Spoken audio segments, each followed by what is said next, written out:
Matapos ang halos 3 dekada ay bumisita ang Pangulo ng Germany sa United Kingdom.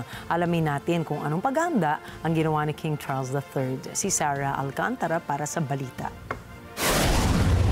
Sinalubong ni King Charles III at Queen Camilla si German President Frank-Walter Steinmeier at Mrs. nitong si Elke Budenbender. Historical ang pagbisita ni Steinmeier sa United Kingdom dahil halos 3 dekada rin bago muling nagkaroon ng official visit ang Germany sa London. Sumama rin sa pagsalubong sina Prince William at Princess Kate. Isang state banquet ang inihanda ni King Charles sa St. George's Hall para sa mag-asawa at ipinasilip din ng British monarchy ang isang special collection of items mula sa Royal Collection na may kinalaman sa Germany. Isa na nga rito ang isang entry mula sa diary ni Queen Victoria na kanyang isinulat noong 1845.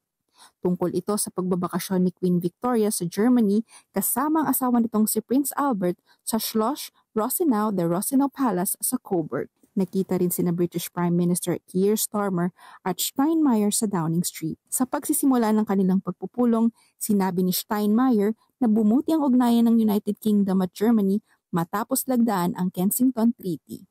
Ang nasabing kasunduan ay lalong nagpalalim sa iba't ibang larangan ng dalawang bansa mula sa depensa hanggang sa imigrasyon. Tinalakay din ni Starmer at Steinmeier ang pagsuporta nila sa Ukraine laban sa pakikidigma nito sa Russia.